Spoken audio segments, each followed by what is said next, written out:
حضرت علی رضی اللہ عنہ، کبھی تم دوسروں کے لیے دل سے دعا مانگ کر دیکھو، تمہیں اپنے لیے مانگنے کی ضرورت نہیں پڑے گی۔ حضرت علی رضی اللہ عنہ نے فرمایا، اگر دنیا بہترین جگہ ہوتی تو یہاں کوئی بھی روتے ہوئے پیدا نہیں ہوتا۔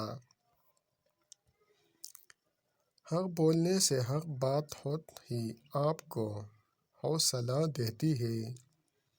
حق بات بول کر تو دیکھو،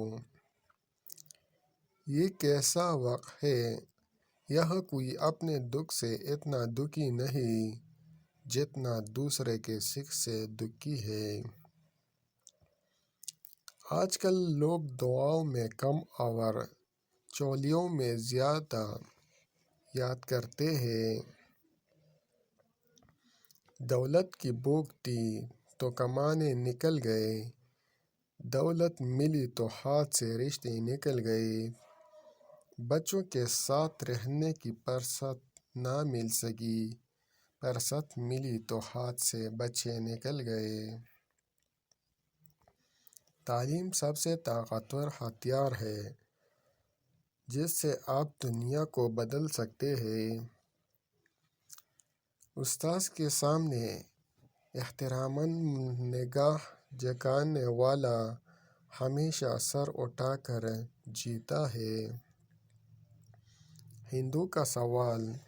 ایک ہندو نے حضرت علی رضی اللہ عنہ سے سوال کیا، ہندو مردے جلاتے ہیں جبکہ مسلمان مردے دفناتے ہیں، کیوں؟